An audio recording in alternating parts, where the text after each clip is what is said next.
Hello మాలా hello Delhi జై భీమ్ జై భీమ్ జై భీమ్ జై భీమ్ జై భీమ్ జై భీమ్ జై మాలా జై మాలా జై మాలా జై మాలా 2024 సంవత్సరంలో రాష్ట్ర కేంద్ర ప్రభుత్వాలు కలిసి ఎస్సీ వర్గీకరణ చేస్తూ జీవో నంబర్ 99 తీసుకురావడం జరిగింది ఓటమి పద్ధతిలో.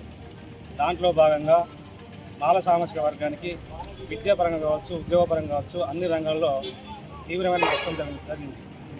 దాన్ని దృష్టిలో పెట్టుకొని మేము ఈ నవంబర్ 20వ తారీఖు నాడు ఢిల్లీకి తీసుకునివ్వడం జరిగింది.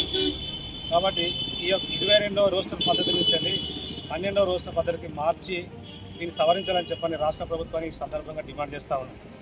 అదేవిధంగా రాజ్యాంగానికి వ్యతిరేకంగా, రాజ్యాంగ విరుద్ధంగా చేసినటువంటి ఎస్సీ వర్గీకరణ కేంద్ర ప్రభుత్వం ఏదైతే చేసిందో దాన్ని దృష్టిలో పెట్టుకొని చెలో ఢిల్లీ కార్యక్రమాన్ని ఈ నెల 26న పెట్టడం జరిగింది. రాజ్యాంగ సంరక్షణ కోసం మరి అక్కడ బహిరంగ సభ ఉంటుంది, అదేవిధంగా నిరసన కార్యక్రమాలు ఉంటాయి అని చెప్పి నిర్వహించడం జరుగుతూ ఉంది.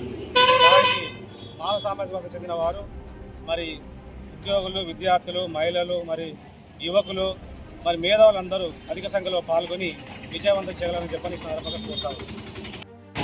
అంబేద్కర్ గారికి పూలమాలలేసి జాతీయ మాల మహానాడు అధ్యక్షుడు అద్దంకి దయాకర్ అన్న ఆధ్వర్యంలో, రాష్ట్ర అధ్యక్షుడు పిల్లి సుధాకర్ అన్న నేతృత్వంలో ఈ యొక్క 26వ తారీఖు రాజ్యాంగ సాధన సభ ఏర్పాటు చేయడం జరిగింది.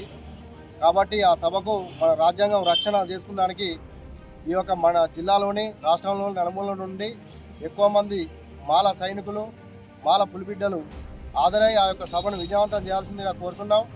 కేంద్ర రాష్ట్ర ప్రభుత్వాలు ఆడుతున్న నాటకాలను ఎండగట్టాలని, ఈ యొక్క సభని విజయవంతం చేయాలని కోరుతూ 26వ తారీఖు అధిక సంఖ్యలో పాల్గొనాలని ఈరోజు ములుగు హెడ్ క్వార్టర్లో నడిబొడ్డులో ఈ అంబేద్కర్ గారి సెంటర్లో ఈ పత్రిక పాంప్లెంట్ రిలీజ్ చేస్తున్నాము. కాబట్టి అధిక సంఖ్యలో అందరూ పాల్గొని ఈ యొక్క ఢిల్లీ ప్రోగ్రాం విజయం చేయాల్సిందిగా కోరుతున్నాం. జై భీమ్, జై మాలా.